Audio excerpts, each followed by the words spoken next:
So, here we are back again. Still got 7 days left on the resistance ring, 2 days left clearing that, and 4 days on the improved assault rifles. Alright, let's get back to it. Commander, we've located the site where Big Okay, yeah, that's the other DLC mission. Hold on. Might have something. It's a weak signal on an open channel.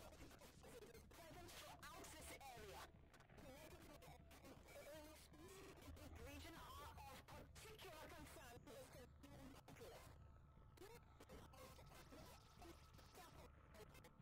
All attempts should be made.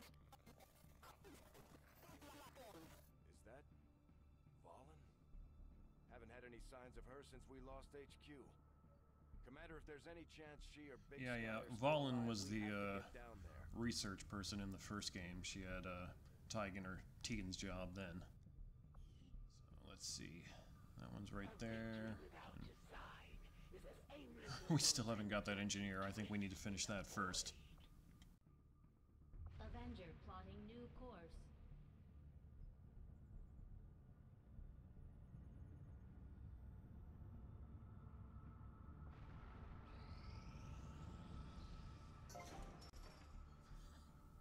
Well, that's good. Let's see. Yeah, I think resistance comms are what we should build there. Communications facility construction initiated. Would you? No. I want the engineer to start digging here so we can make our way over to that power coil over there. The reason why, when you look up at the top there, it says we got 12 out of 15 power. We won't be able to build anything else until we get over there and build another power station. Alright. Maybe this time we'll actually get that engineer.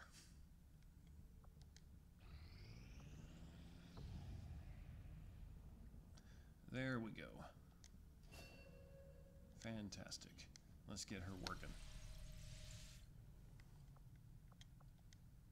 Go ahead and clear that space. That shouldn't take too long. Yep, just 5 days. Good deal. So we'll get the resistance ring and that cleared, finished at the same time.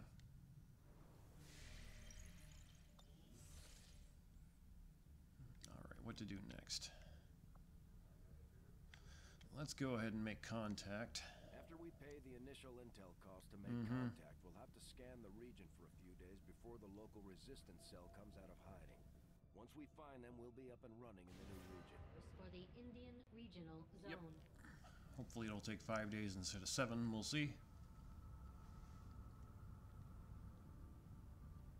Commander, of course it's going to give me the longer option. We've managed to locate a resistance cell operating out of this region.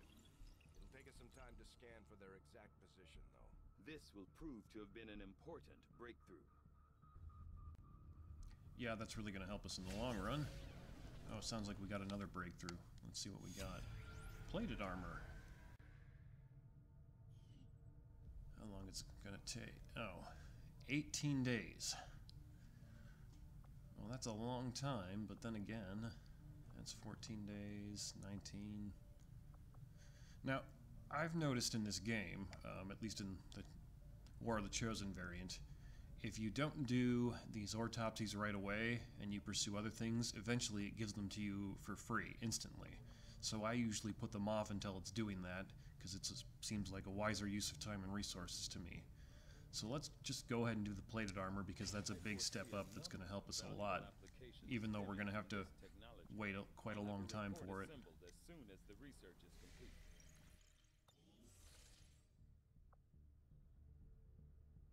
Let's make contact. Come on. No strongholds, no bastions to serve your fledgling resistance.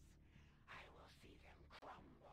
I thought you were supposed to be like the honorable one. Why are you attacking the people who can't defend themselves? Come after me. These Chosen are constantly hunting us to try and recapture you, Commander, and are spreading terror throughout the Yeah, I know. I just said that. We'll need to pay close attention to each one as they gain more information about our plans. Okay, cool, good deal. Now we can start running espionage operations around the world. And this is a pretty cool feature that they added to War of the Chosen.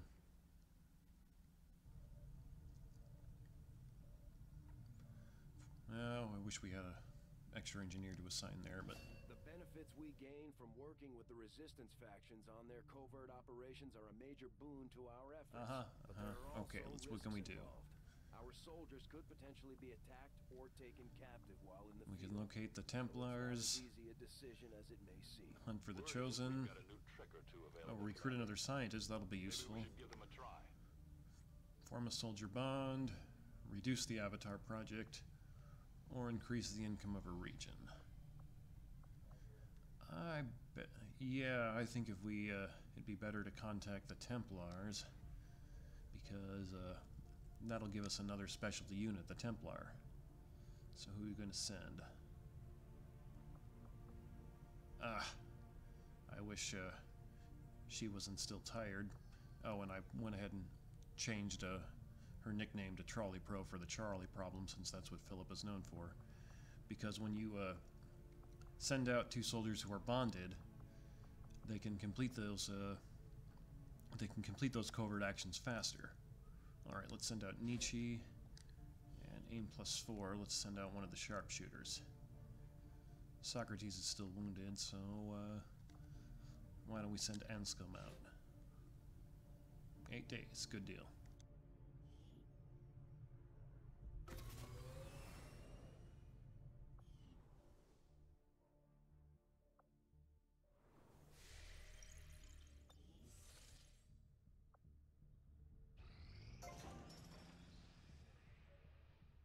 All right, good deal. Oh, look at that. We actually can't... I was wrong. We actually can build a lot of stuff here. So, oh yeah, that's where I thought it was. I'm going to go ahead and put the Guerrilla Tactics School here, because that'll allow us to increase the squad size, and that'll make some of those missions a lot easier. We don't have any capacity to spare. No. Which means we can't expand our facilities further. Let's get her... Oh, there we go. Let's get that other engineer clear in there as well. And see, that dropped it from 15 days to 8 days. And we'll get closer to that power coil.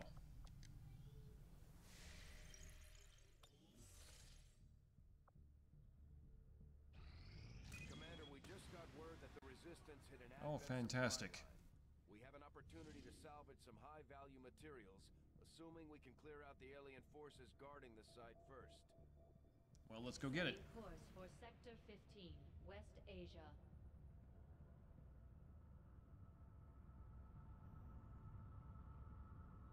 Commander, you should be aware. We're detecting lost activity in this area. Our forces will need to be especially vigilant. We don't need 2 grenaders. Oh, I don't want to send her out again while she's tired. I was really pushing her luck last time. Then again, there's still a chance that Chosen will try and ambush us. I think it's unlikely the game will throw her at us two missions in a row, but XCOM does do pretty unfair things like that. I think Plato still had that acid grenade.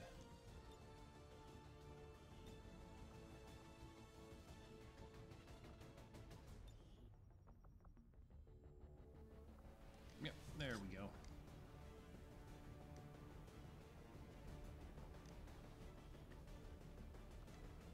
Let's give Socrates the med kit, and he can keep the bowcaster.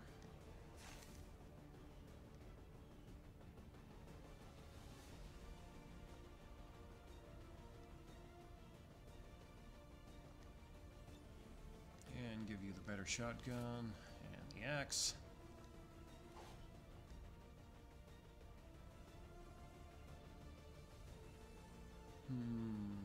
Yeah, why not? That'll probably be more useful for him than a grenade. And as I'm thinking about it, since we got lost, and excuse me, we have the lost on this mission, and the bowcaster only gives you 1 shot, I think it'll be better to give him a regular assault rifle. Alright, let's go to it.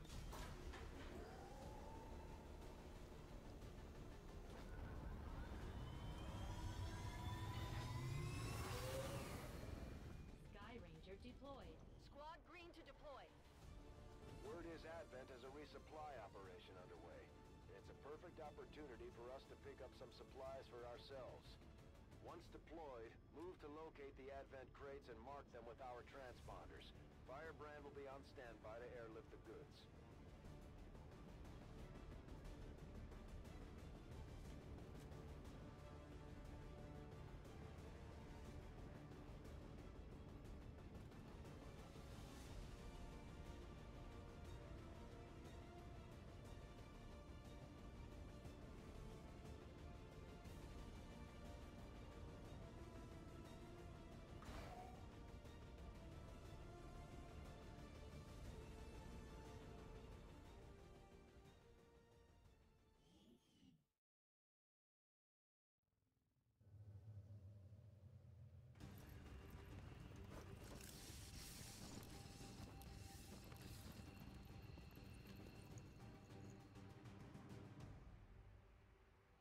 Advent forces are in the process of airlifting a number of supply crates out of this area, and we have an opportunity here to take a few for ourselves. Locate and mark the crates with transponders, and Firebrand will handle the rest. Okay, these ones are kind of interesting. You have to... Where is it? Oh, it's way up there. You have to get next to these crates and have your guys mark them before the Advent forces do the same. Of course, the game automatically just has them marked for Advent as time goes on, but so you're up against a clock. And why they'd have a bunch of crates lying around in a city full of lost, don't ask me. That part of the game, I guess you just have to write it off to it being a game.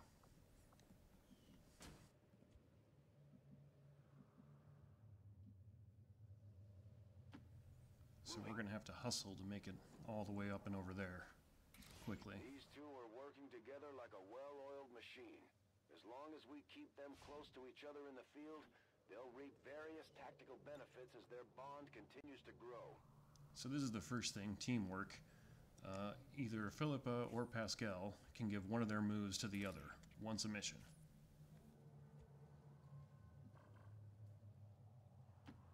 Bien reçu.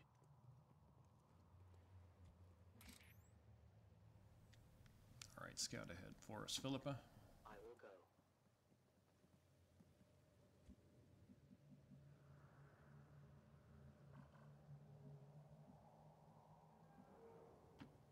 Moving out.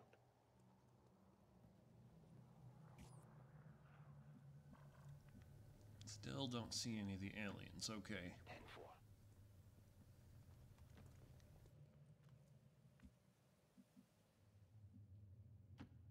Reçu. Je bouge.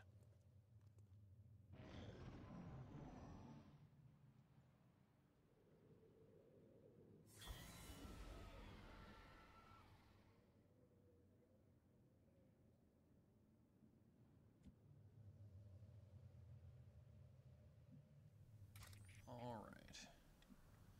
How much further we got to go? Man, they're really making us move. Okay. Oh. Is that because...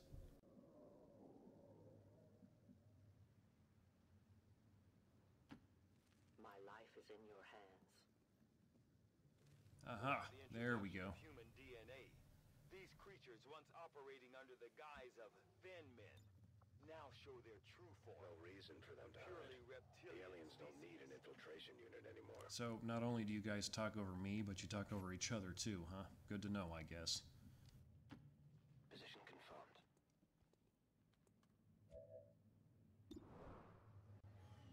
How close can you get?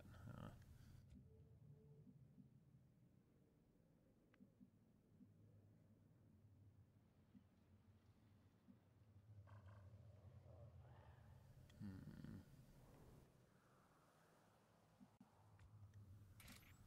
Can you look around the corner there for me?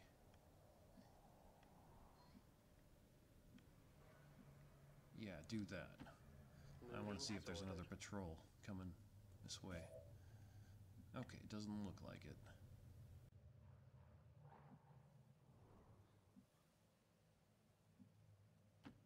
Affirmative, moving out. So, that's probably a safe place to head to. Reçu 5 sur 5.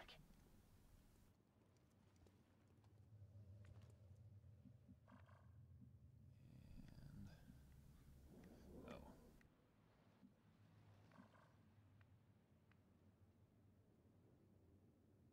Why don't you just run out without breaking the glass, Aristotle? Come on. Affirmative, moving out.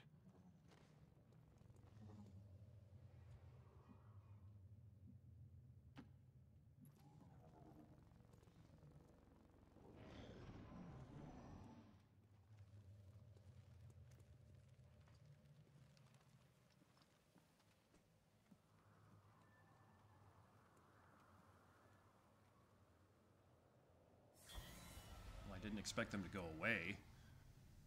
That's fortunate.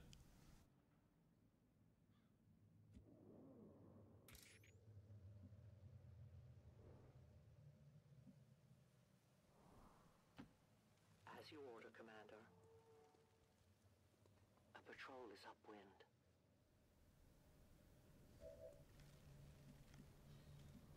Why couldn't they be closer together without a wall in between them so they were fighting? Ah, well. What do you got? That's not going to take any of them. Neither will that. That would kill herself, and that might do... Isn't that the... Yeah, I think that's where the other two guys headed in, so I might do that. Let's see. Head in there now.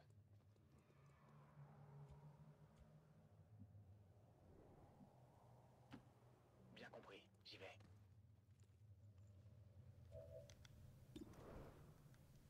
Okay, so they're right there. Let's see what she can do.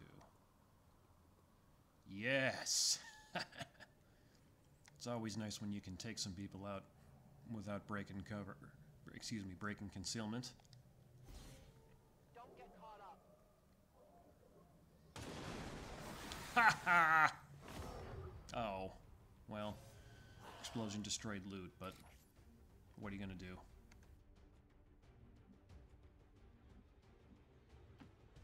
Closing on target position now. Well, there's a pretty good chance that the Lost will pop out on us now, so let's move up cautiously and cover in ourselves.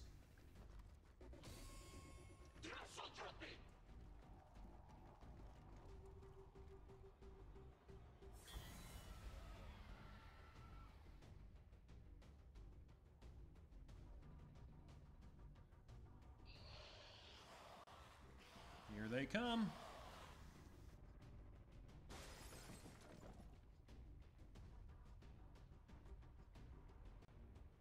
All right, so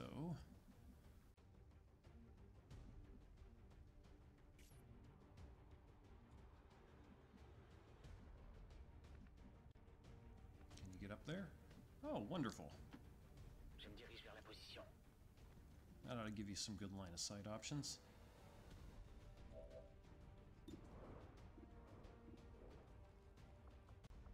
Can you get your grenade all the way over there? Yes! That should trigger a double explosion and take them out. It will break our concealment, but I think that'll be worth it here. Une petite surprise.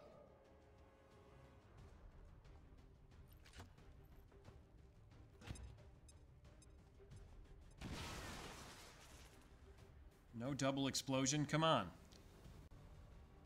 Ils nous ont détectés.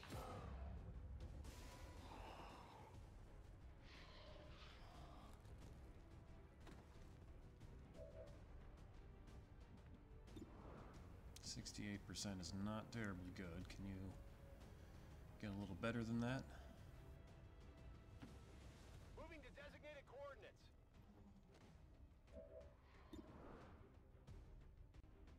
69 isn't terribly good either, but do what you can. Missed the target. Ennemi. 69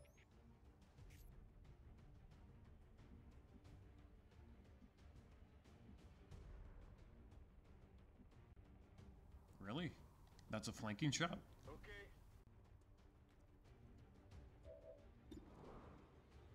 56. Weapon range minus 12. How about that? Hey. That's a whole lot better. Wonderful. Overwatch.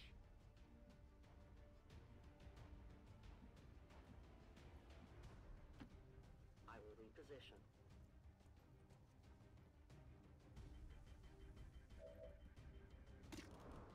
I bet if she... Yep, that'll blow her cover if she marks that. So will any of these shots she can take. So...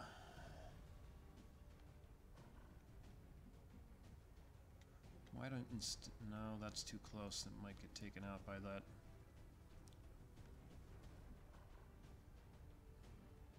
Move right there. I am trusting you. That should be out of the way. Advent has already marked a couple of crates for extraction. If we move quickly, we may be able to mark See, that's what I mean. It says Advent marked them, but there were no aliens or Advent forces around there to mark them. They were just there. Or, excuse me, they just got marked. So, you're running against the clock, and it's a little unfair how it does it.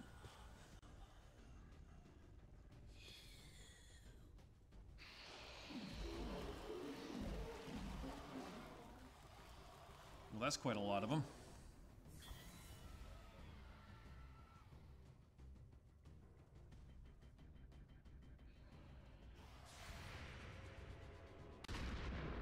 Nice. Target disabled.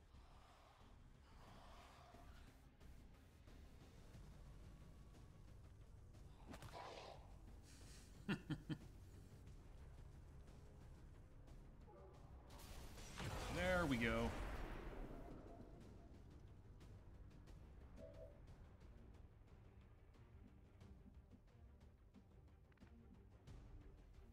Alright. So now I have to mark these two. Or Advent gets them. I'm on the move. My word, look at how many she has in range. Well, Good work. Advent's locator is down and our transponder is active. Firebrand will handle the 3 to pickup.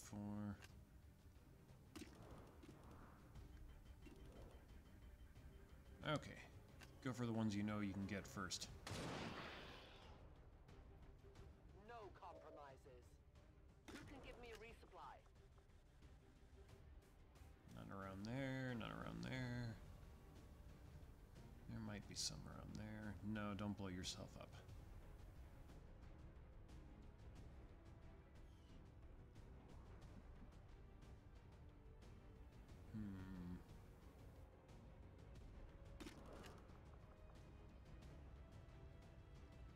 Nope, no good there. No good on any of those options. Alright, 100%, yeah.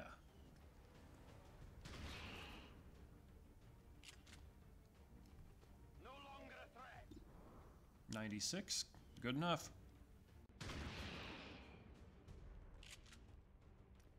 Hostile neutralized. No, you can't get up there so close.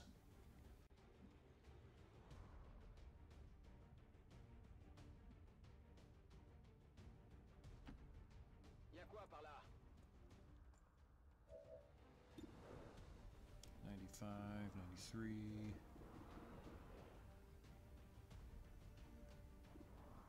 Alright. I bet you. Yeah. So the acid will probably take out those two. Can't get all three of them. Shame. The acid should take out these two guys and set off that propane tank, or whatever kind of tank it is, and take out those other ones.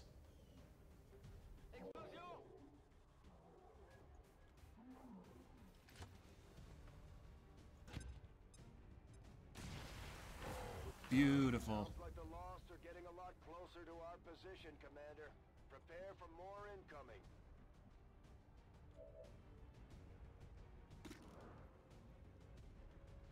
Alright, take a chance. Wow, I thought you'd only damage him 3. I didn't think you'd miss. I need more. Yeah, I'm disappointed in you.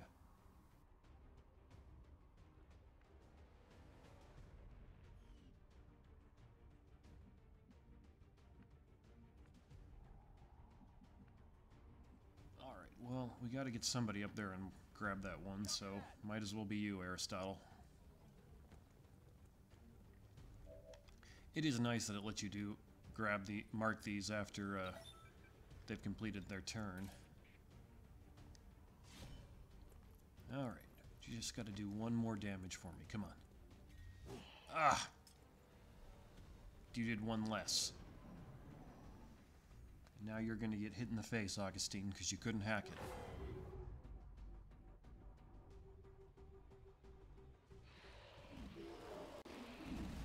Come on, run through the acid, guys. Looks like they ran just around it.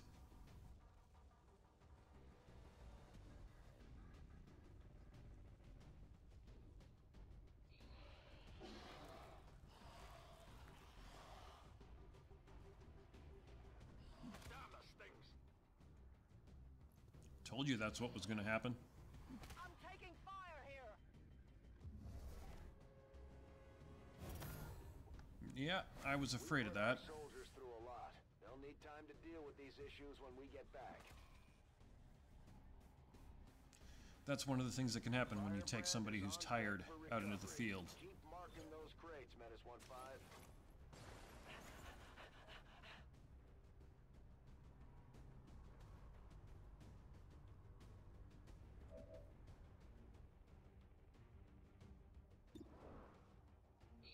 You're at point blank range and you've only got an 88% chance? Seriously? And you can't get to higher ground. Okay. Ah! Alright, kill him. Got him! Negative ammo. I'm spent.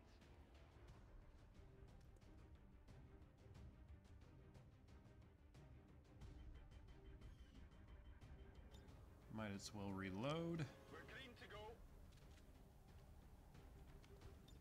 I was afraid of that.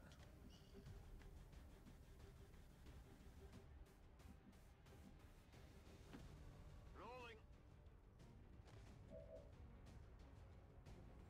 Looks like it's all up to you, Pascal.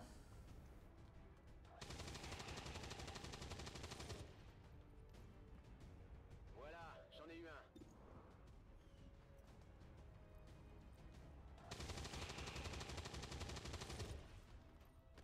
Pas de quoi s'exciter.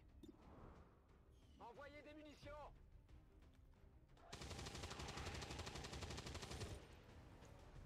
Un de moins.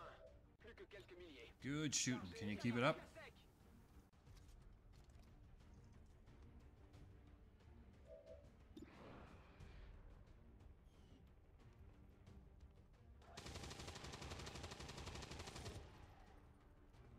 Et voilà.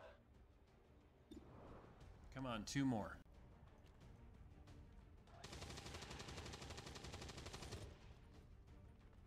Vous êtes content? 1 more. Je suis sur la réserve. Nice. That's 6 of them all by yourself. S'exciter. J'ai rechargé. Mon arme est vide. Je peux plus tirer.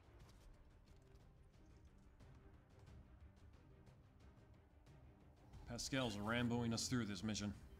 They're moving as quickly as they can to get those crates. If we want our share, we'll have to move just as fast.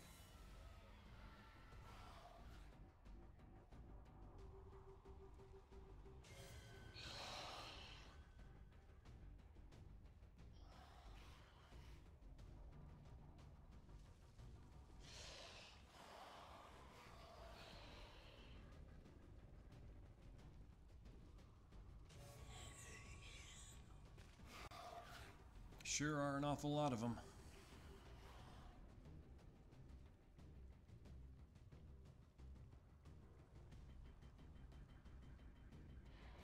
Run through the acid, guys. Come on.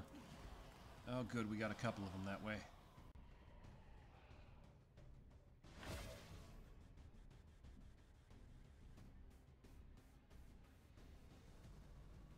Come on, let me take my turn. There we go.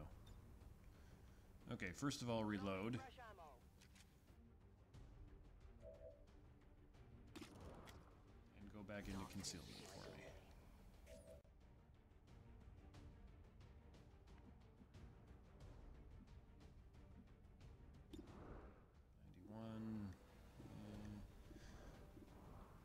Alright, do the 91 one.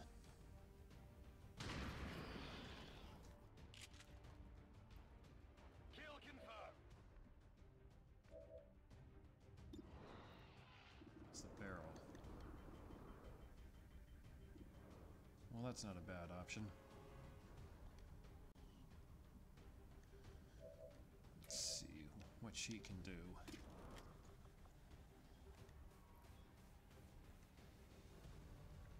Not a bad option either. Terrible option.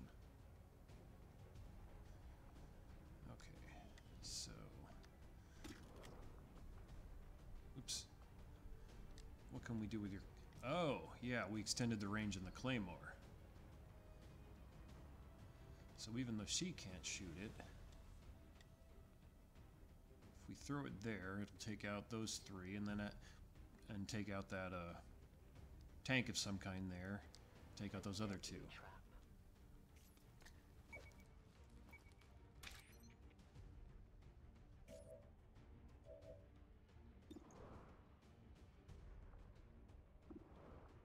And have Pascal give her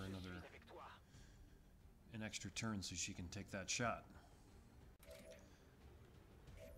I thought about having Pascal, for a second, having Pascal do it first, but see, if he took it, it would end his turn and there'd be no chance for him to fire even more shots. So, oops. There we go. Kill them all.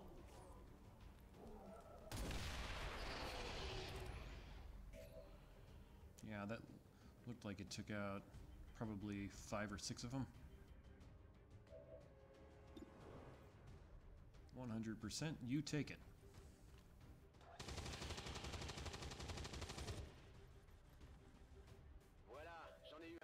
That height advantage he's getting from that crate is really working wonders for Pascal here.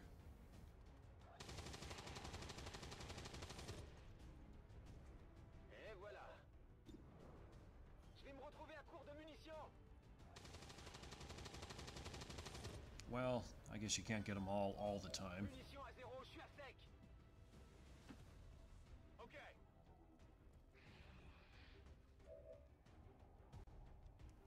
Alright. You better mark that crate first, just in case.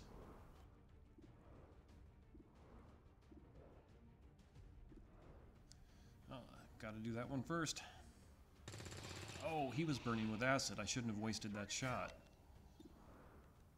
Gonna need to reload soon. 4 to 6. Even though there's slightly better odds of hitting that guy, I think there's a better chance he'll actually kill this one. Enemy destroyed. Go ahead and reload. In the water here.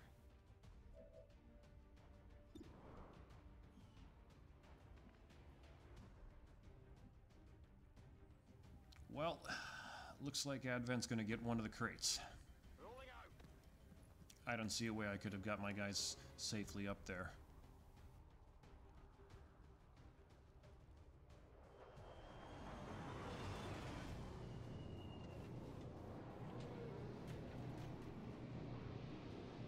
Advent just airlifted out their first crate. We're gonna have to move fast if we want to get the rest. I think it's really funny that Advent literally airlifts out their crates by a giant claw coming down from the sky.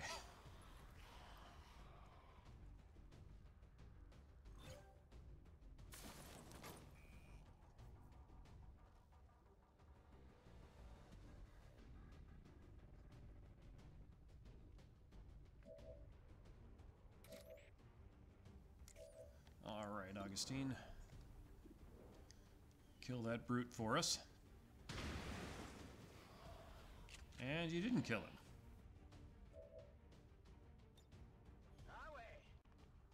I guess Pascal's gonna have to keep being the hero. 98, 94. Yep. With the Lost, you almost always take the higher odds first because far more likely to get the additional shots.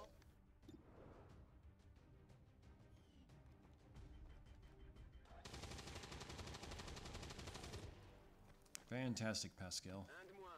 Plus que quelques milliers. Je vais manquer de munitions. Go ahead and reload. Je suis prêt à y aller. Looks like that clears the battlefield for the moment, although I'm sure more of them are going to show up any minute now. Alright, so where's... You should go over there and use the medkit on Augustine before somebody comes and kills him. You're gonna be fine. No. Well, that was my own mistake. Okay. Oh well, what are you gonna do? That's a long run.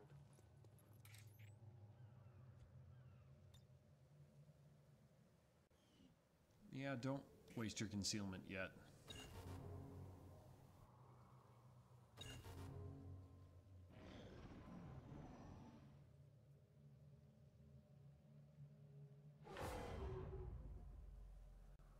Where are they coming from? Where are they coming from?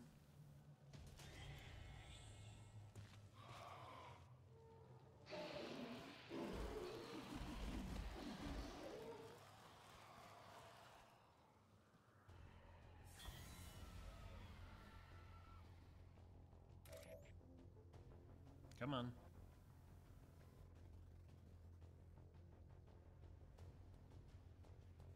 You gonna let me take my turn, game? Come on. There we go. 89. So not great odds for you. Okay. What do you got? Fantastic. Start taking them out.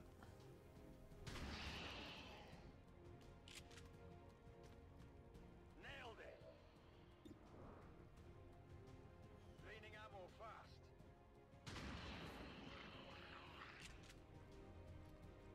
Target down. Locked and loaded. No rounds.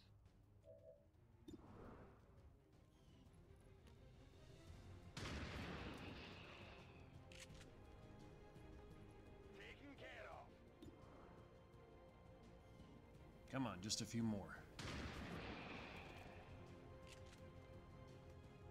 Enemy eliminated. 80. What do you got? Much better. Take that shot.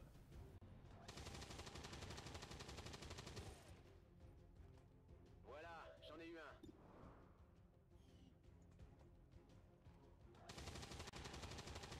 Fantastic. Et voilà. Why don't we reload and put you into Overwatch? Should get him maybe one more. Je reste en observation. Can you make it all the way? Fantastic, Aristotle. What about... Okay, that's going to reveal her.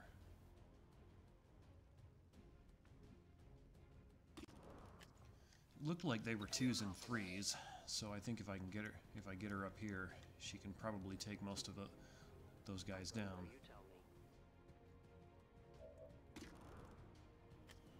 Yeah, that should be a kill. Monk says hello. I need more ammo. For the Reapers. I need to reload. I require ammunition. Well, you got 2 of them. That's better than nothing. Augustine can't get up there. Only Aristotle can, okay. Rolling out.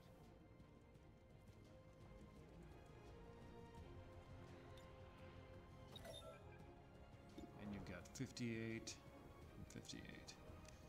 Probably better to wait. Well, hang on. Is it the range? Yeah, it's the range.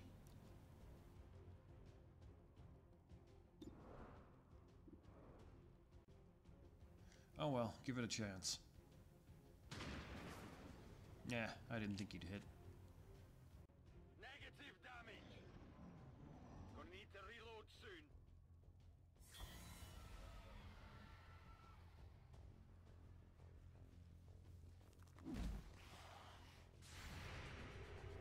Here we go, Pascal. Save our butts. Fantastic. Vous êtes content?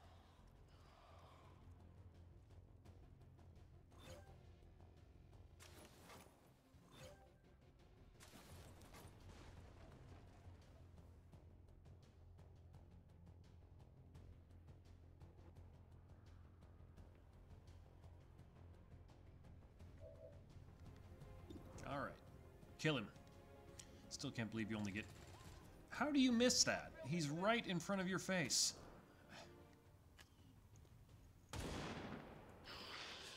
No one will mourn them. Looked like she missed it, but she didn't. So, where are the other ones? There's one of them there. It says there's 6 of them left. There's another one. Another one there. Okay.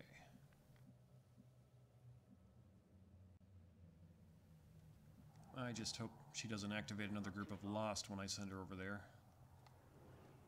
Advent soldiers loiter Oh, even worse. I thought all the Advent on this map were already dead.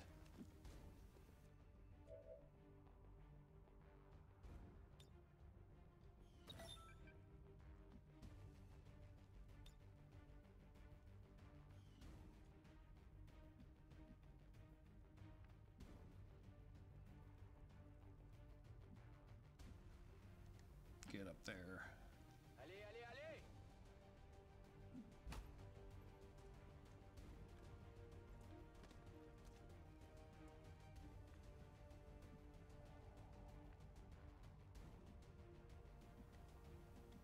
I don't want to put him in the line of fire, because if he gets even touched right now, he'll die.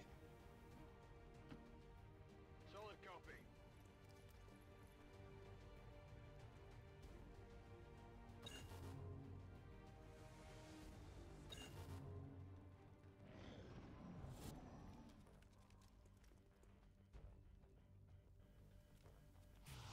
Come on, resist.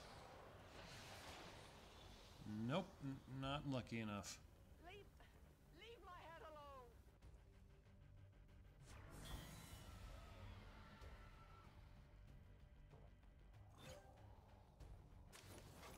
I can hear them. The voices. They're everywhere.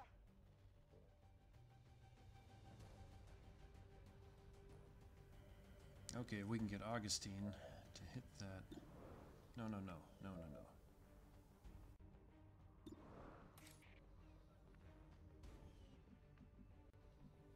So the sectoid's right over there.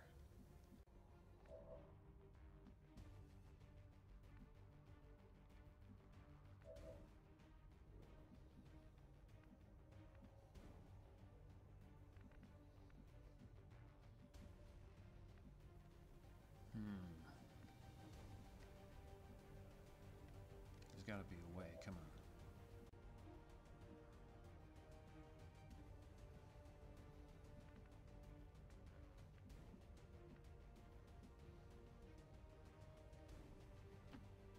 Moving to position.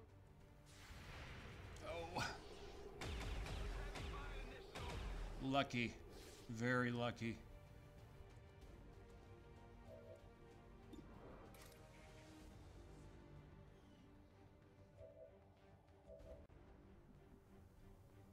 Alright, we gotta get eyes on the sectoid so Augustine can hit it with his axe. There we go. Now tell me you can... Perfect. Now kill him. Yes. And that should break the mind control.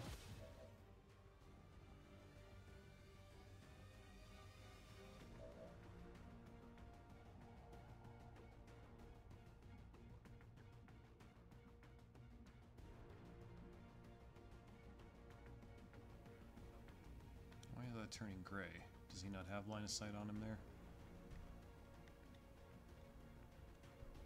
Alright, we'll take a chance. La voie est libre?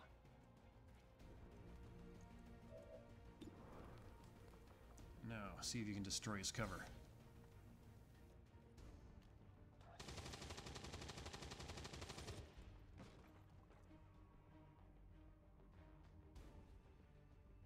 Looks like you got some of it.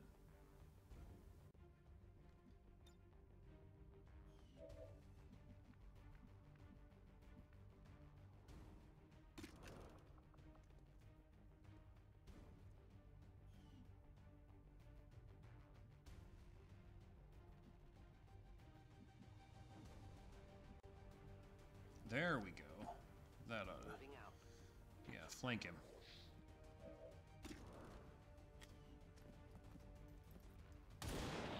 Beautiful. Tell your gods I'm coming. Status confirmed. Mission accomplished. Excellent Oh. work.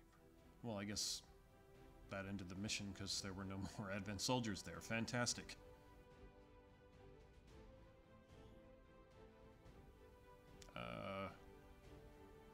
What? Why is it not showing us everyone there?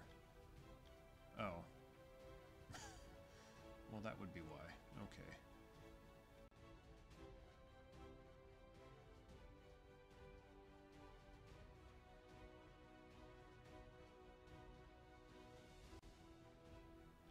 There we go, that's better. I hope this doesn't turn out to be humanity's last stand. The speaker commended loyal citizens today for standing up to those who would abandon our values for those of the old world. The remarks followed a moment of silence for peacekeepers slain by XCOM dissidents. Well, other than people getting wounded, that didn't go so badly, and you just kind of have to accept your soldiers getting wounded in this game. Just the way it goes. 3 enemies killed per turn, that's pretty good. That's really mostly because of all the lost we took out.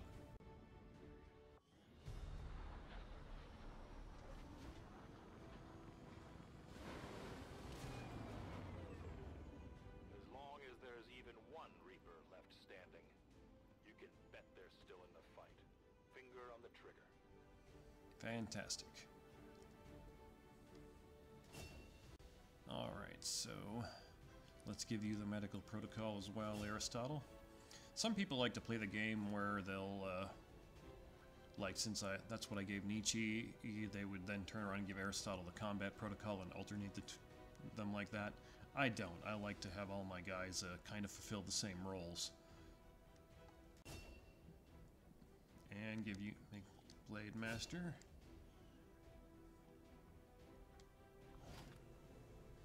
So what do we get? No, that's good. Oh, that's fantastic. A lot of supplies. A nice laser sight. Good deal. We got some good stuff there. Commander, combat against the aliens day in and day out is no easy task. And eventually the stress takes... Yeah, that's because I put her back out there when she was tired. We'll need to keep an I eye on really these shouldn't have done that. I was soldiers just kind of and traits. gambling that Chosen was going to show up again. Eventually, when we can build an infirmary, and that'll be able to clear of that negative trait. Plated armor's still quite a ways away.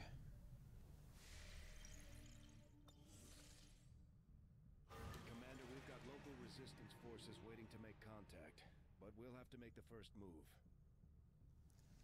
So the black market is a thing where you can spend intel to... oh, will you just shut up and let me talk? The black market's a place... It's exactly what it says. You can spend intel to acquire items and speed up research, or you can actually sell some of your items there. I'm going to go ahead and finish making contact, though, because we've only got 2 days left. And that'll boost our income for the supply drop that's coming up here in 6 days.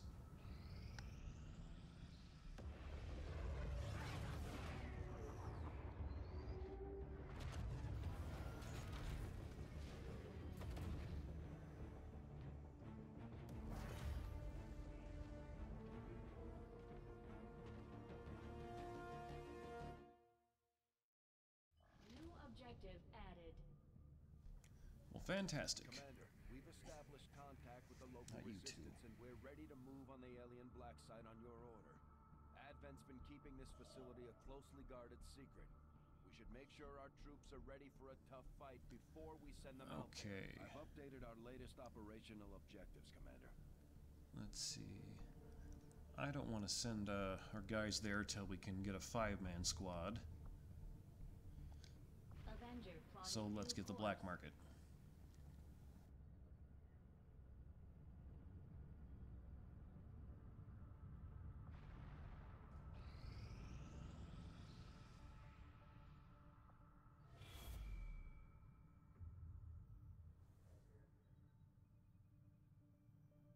Commander, the aliens continue to make progress on the Avatar project. If we're going to slow them down, we'll need to move fast.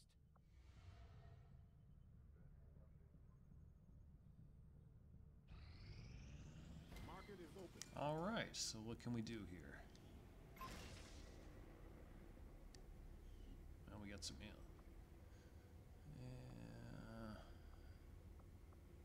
we don't need that.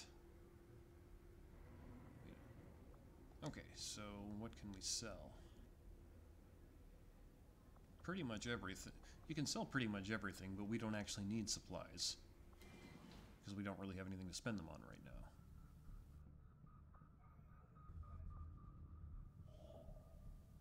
Why don't we go ahead and make contact there? We utilized all of our available communications capacity. We can't establish any new contacts until we upgrade our systems. That's why we got resistance communications being built. Got an urgent communication coming in for you now, Commander. You have made considerable progress against the aliens over the past month, Commander. I hope that your ongoing efforts Yeah, we did pretty well. Success. Look at all of our stuff versus what the aliens did. Our friends in the Resistance have shared what they know of these so-called chosen the Elders have sent after us. It sounds like we should expect these things to actively hunt us until we take them out. You should only hope that I find you before the others do. They aren't nearly as civil. Well, she's not all the way there yet. And I don't have 25 intel to reveal what the other dark event is. Only a week till we get another retaliation. I'm still low. Yeah, I just need to run more missions with these guys. So, do I wanna...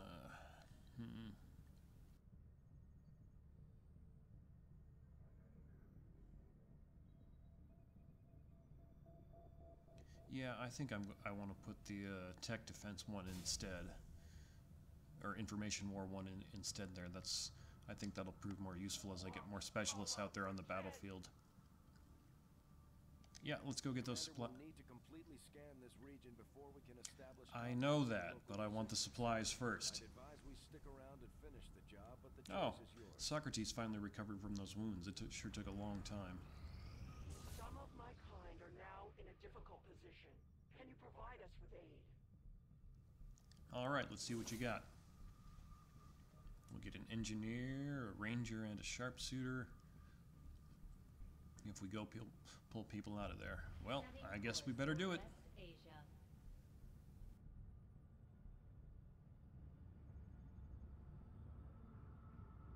Commander, you should be aware. We're detecting lost activity in this area. Our forces will need to be especially vigilant. Okay. Yeah, I like what we're seeing there.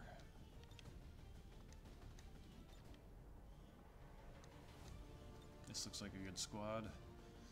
Let's give Socrates the Shadow Keeper. Where this one is sighted in, there's That no excuse for missed shots. boosts his aim by 10%. 10. And we're also going to give him the dragon round so we can set everybody on fire.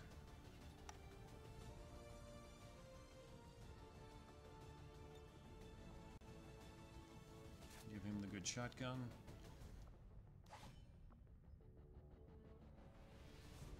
And yeah, I think that's good. What kind of a weapon upgrade can we give him? Oh, well, we got a superior laser sight as opposed to an advanced laser sight. I could put it over that, but I'm not going to do that.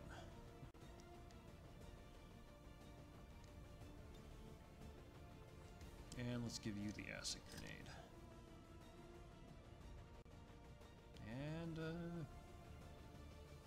yeah, let's go.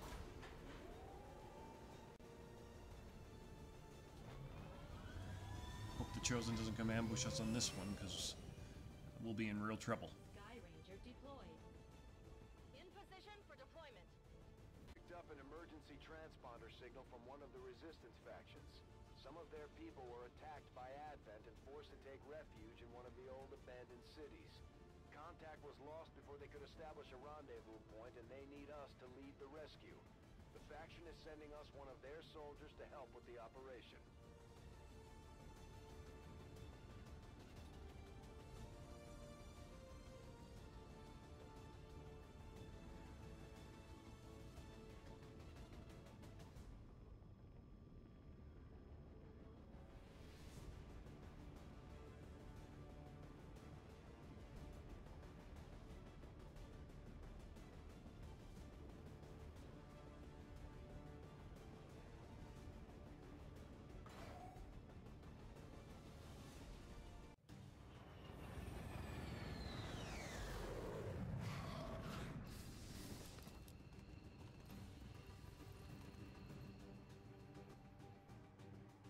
VIP and our resistance contact are hunkered down and holding position somewhere in this area. Our highest priority is locating them first, but keep an eye out for any additional survivors nearby. Once you've secured the targets, move to the designated coordinates for extraction. Keep your heads up out there, people. La nostra posizione è segreta.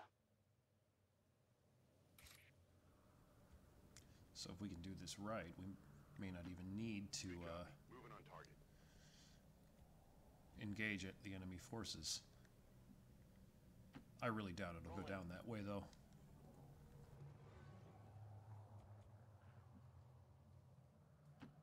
Mi sto muovendo.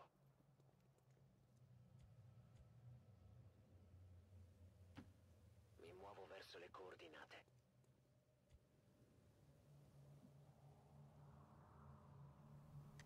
So, up on the top floor. Parto. All right.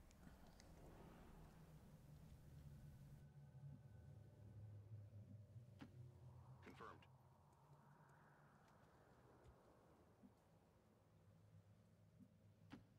Confirmed.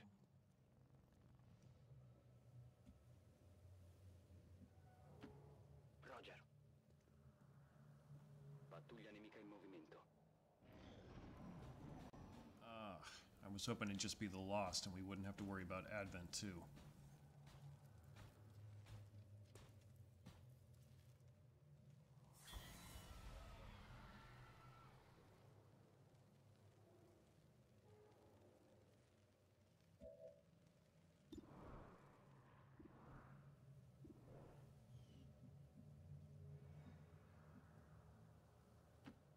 Posizione confermata. Get up there and let's see if we can set up an ambush on them.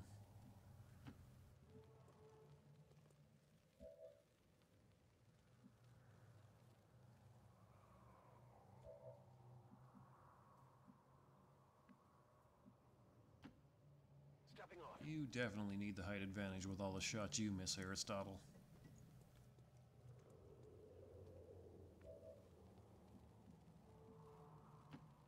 Ok.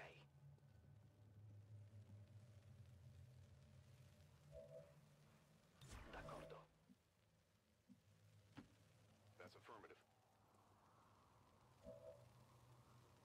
Got it covered.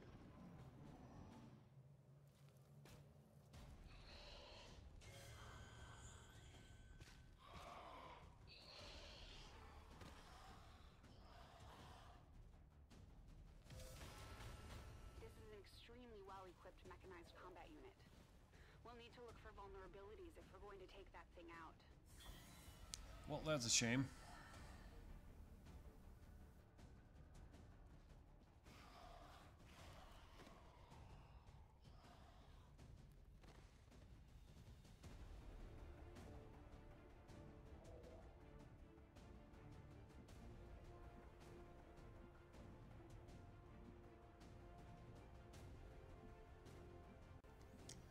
let you go there.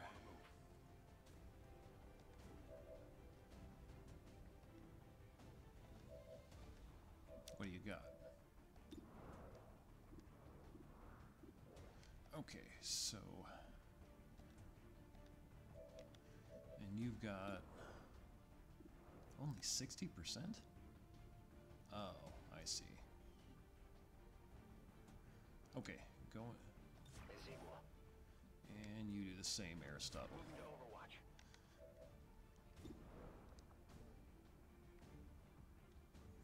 Okay. Burn that mech's armor away for us, Plato.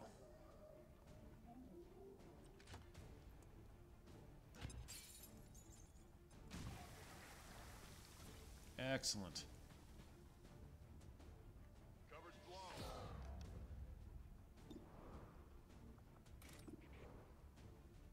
All right, take him down, Zeno.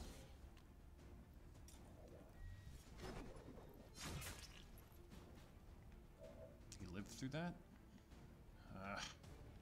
Well, the acid might get him. Hard to say for sure.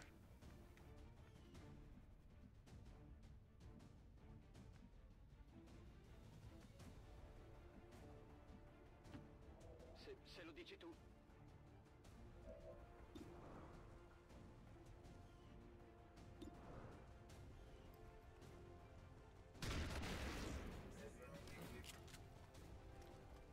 È morto.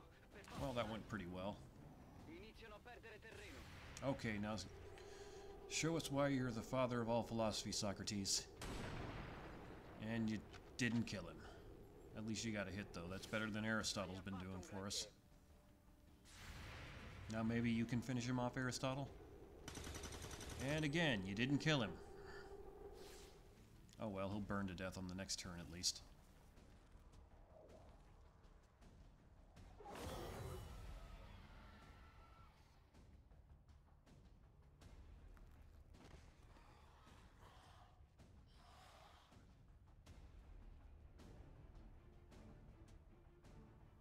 Well, that was a decent ambush, but we're pretty much at the end of this episode, so I'm just going to have to save it, and we're going to pick it up again next week. Next time, whenever I can get it out. So, now let's talk about Zeno. First of all, there are actually two Zenos that are important to philosophy. The first is Zeno of Elea, whom I modeled the XCOM soldier after, and he's the best known for his paradoxes, while the second is Zeno of Citium, who's the father of Stoicism. Now, because they share a name and are both Greek philosophers and date to within about 100 years of each other, it's actually pretty common for people to confuse the two of them. Now, here I'll be looking at Zeno of Elea, but perhaps we'll do the father of Stoicism sometime in the future. So, Zeno of Elea was a sort of pre-Socratic philosopher who lived from approximately 490 BC to 430 BC. He's sort of pre-Socratic because his life overlaps with Socrates' life, and according to Plato, the two of them actually interacted.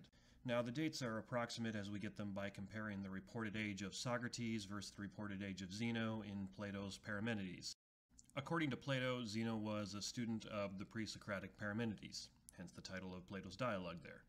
The best sources on Zeno are probably Plato and Aristotle, as well as some other ancient philosophers that refer to them. The problem is that none of Zeno's works survive.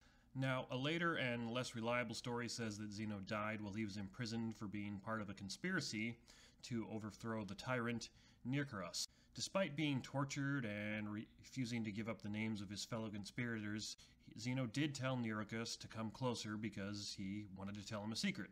So, when the tyrant leaned in to hear, Zeno bit onto his ear and refused to let go until he was killed, and thus Nearchus lost an ear. Now, while I really doubt that this story is true, it's just too great a story not to mention it.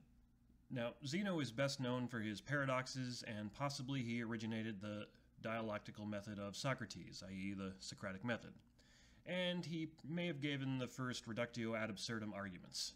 Now, all three of these points will tie together under Zeno's paradoxes, so let's just get right into those paradoxes. As I previously said, Zeno was a student of Parmenides and held that motion is nothing but an illusion. Now, to many Greek philosophers, motion was a larger term than how it is commonly used today.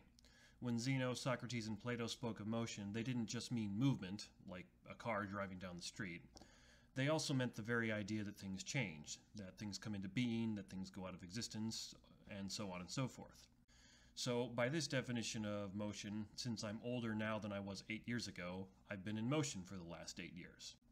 Parmenides and Zeno held that all of reality is one, and thus all motion must be an illusion.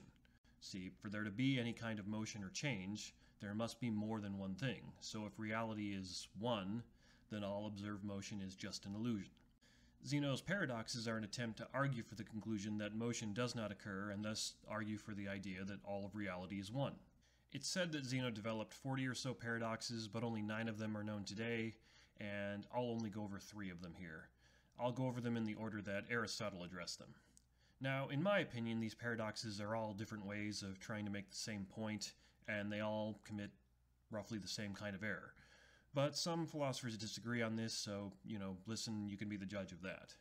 Zeno's first paradox here is the arrow paradox, and Aristotle explains it like this.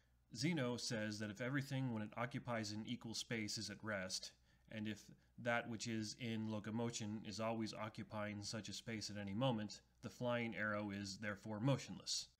The point here is that anytime something is in motion, like an arrow flying toward a target, in each individual instance where it occupies space, it is motionless.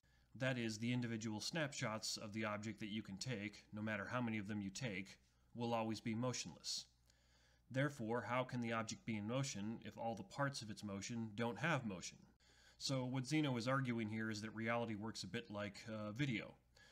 Videos, whether they be TV, films, or the great and glorious XCOM, show individual frames that don't actually have motion. Rather, what we see is the illusion of motion in the video because by putting together multiple frames a second, the video gives the appearance of motion. So, since each individual snapshot of reality we take has no motion, how can there be motion? How can the whole have something that is not found in its parts? The second paradox is that of Homer walking. Aristotle groups this one together with the third paradox that we'll consider, and he calls them Zeno's arguments about motion. He says, the first asserts the non-existence of motion on the ground that which is in locomotion must arrive at the halfway stage before it arrives at the goal. So, to get to his destination, Homer must first cross half the distance. Once he does that, he must cross half of the remaining distance. And once he does that, he must cross half of the subsequent remaining distance, and so on ad infinitum. So he must always cross half the remaining distance before arriving at his destination, and so, Zeno argues, he can never arrive at his destination. Zeno's third paradox is that of Achilles running to overtake a tortoise.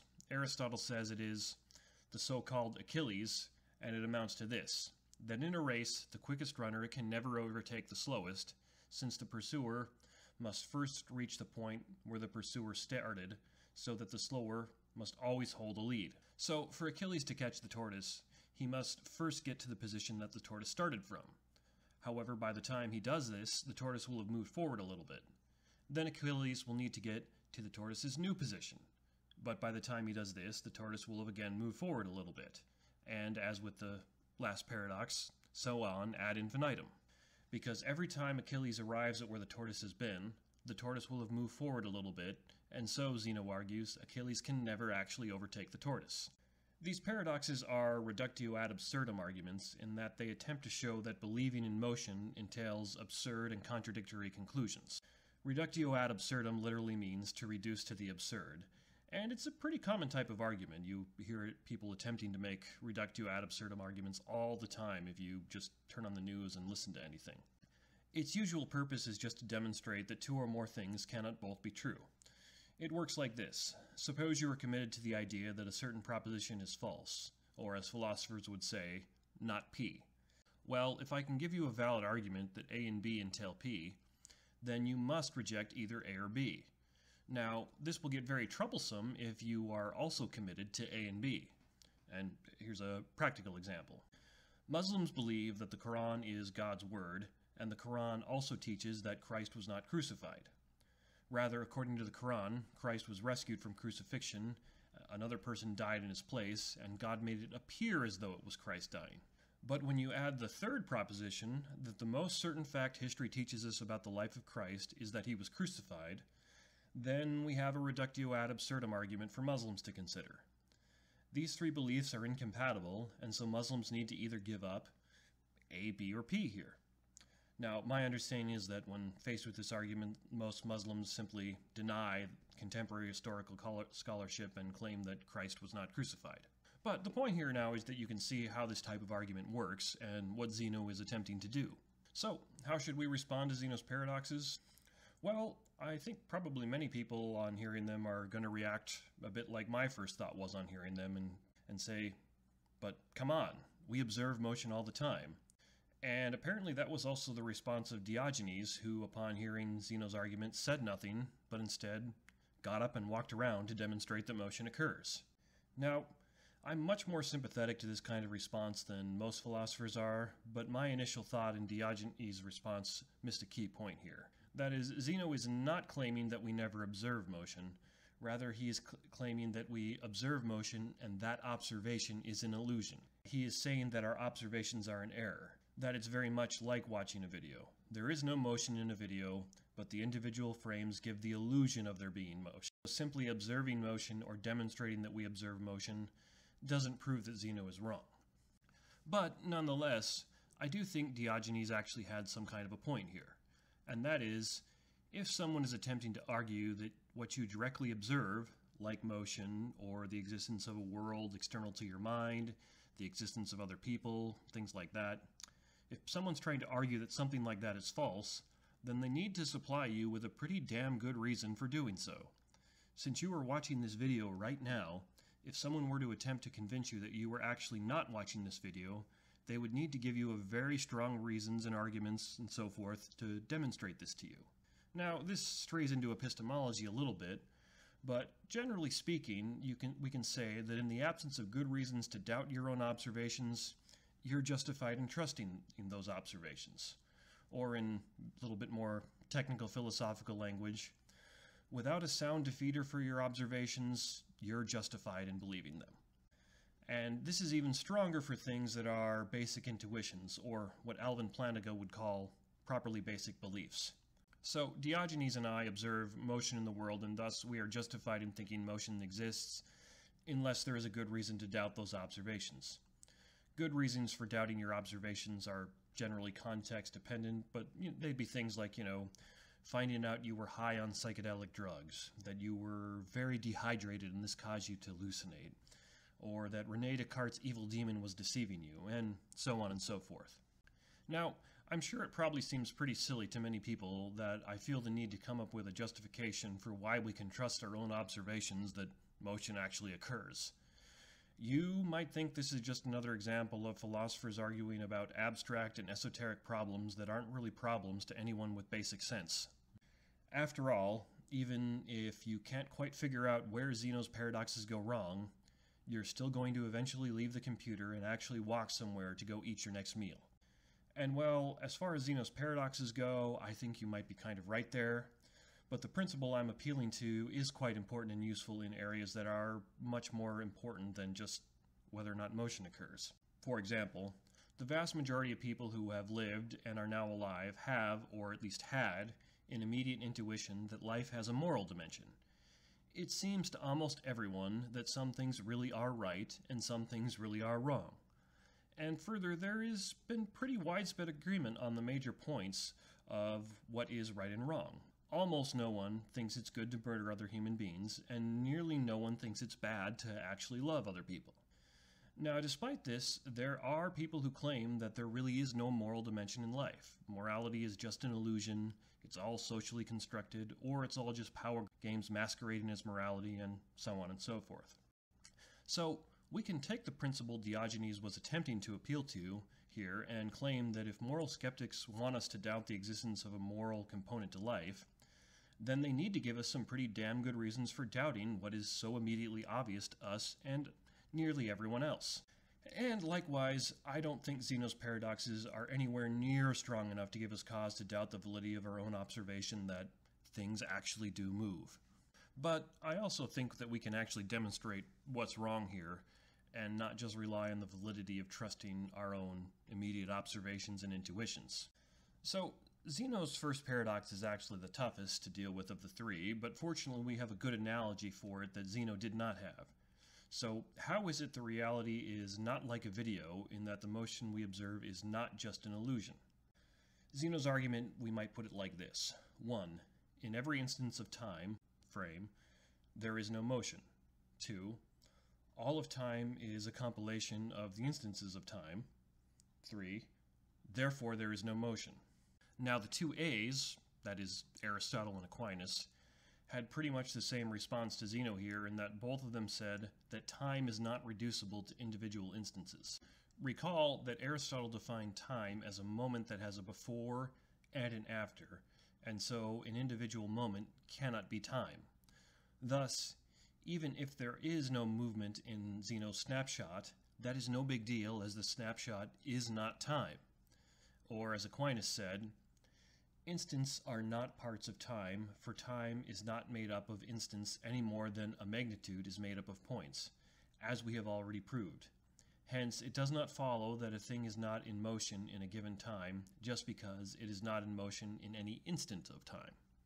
Now, you'll probably have a hard time understanding A&A's response here if you haven't studied metaphysics before. So, I'll explain it by way of what we call emerging properties. An emergent property is a feature of something that exists in the whole but not in the parts. And there are numerous examples of this. A sentence has the property of meaning something, but that is an emergent property as you don't find that meaning in the words of the sentence or in the letters of those words. Or we could say that every living thing, plant or animal, is emergent in that it is not contained in its individual parts.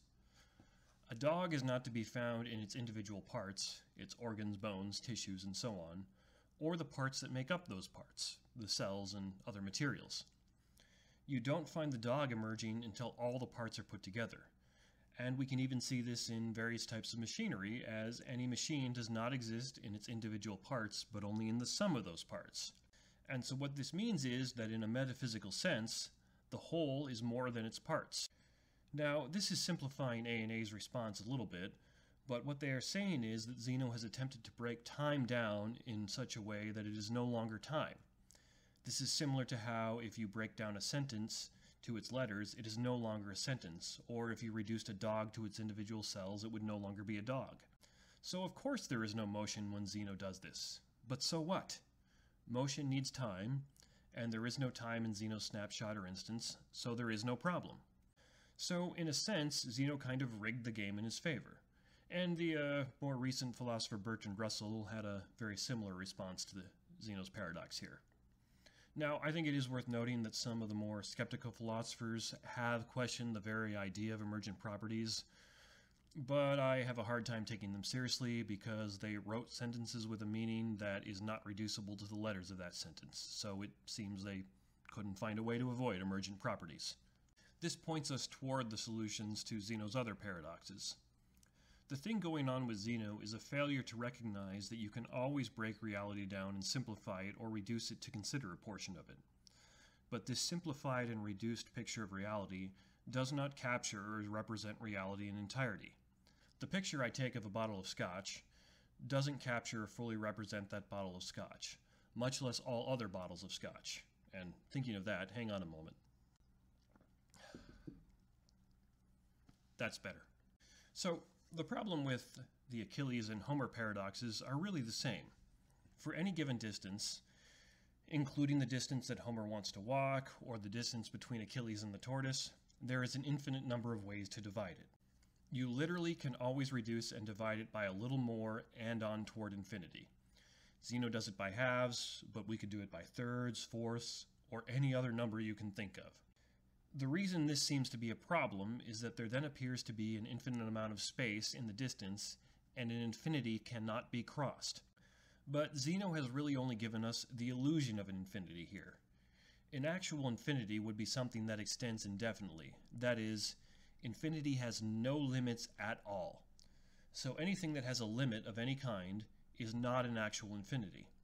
This is one of the reasons why Aristotle said an actual infinity does not exist, as it's difficult to see how anything that exists can truly have no limits.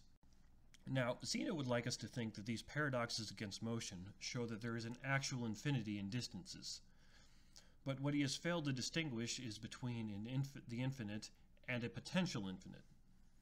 As opposed to an actual infinite, a potential infinite is a thing that could potentially, or in theory, go on forever. So, while we know that time began with the Big Bang, time is a potential infinite in that it could possibly extend into the future forever.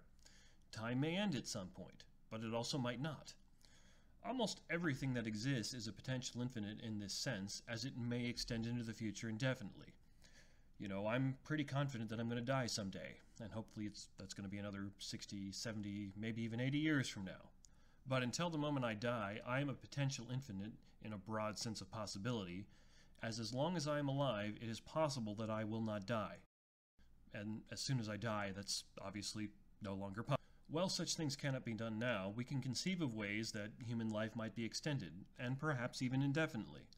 And thus, myself and every other living human being is a potential infinite. But as soon as we die, we cease to be a potential infinite, as the potential is gone. So, what Zeno has actually shown is that there is a potential infinite in any distance. Thanks to the virtues of math and numbers, we can divide up any distance in any amount of ways we want to, but it does not follow that this is an actual infinite which cannot be crossed. Thus, while they are interesting philosophical exercises, Zeno's paradoxes fail to show any absurdity in motion, as all we need to do is make a few appropriate distinctions and the paradoxes go away. And part of the lesson here is that most philosophical errors and other errors in thinking are caused by mistakes like this. Often when we make errors in thinking, like Zeno, we're failing to make distinctions where we should, or perhaps we are making distinctions where we should not do so. So there really isn't a whole lot more that you could learn about Zeno. You could look at some of his other paradoxes that I haven't here, but they kind of make the same point. But if you want to learn some more about him, your best bet would be to go read Plato's Parmenides. And you can also find some other information about him in some of the other ancient philosophers like Aristotle and Diogenes' Lives and Opinions of the Eminent Philosophers. This is a different Diogenes than the other one I mentioned. It's a common problem with some of these ancient Greek philosophers that a few of them shared the same name. It's worth also noting here that Diogenes' work is regarded as less reliable on Zeno than Plato's is. So next time we'll go back a little further in time and shift over to the East, as I'll look at some Eastern philosophy when I look at the founder of Buddhism, Siddhartha Gautama. And as always, give me a like, leave me a comment, or do something like that. Thanks. I cannot be so easily dissuaded.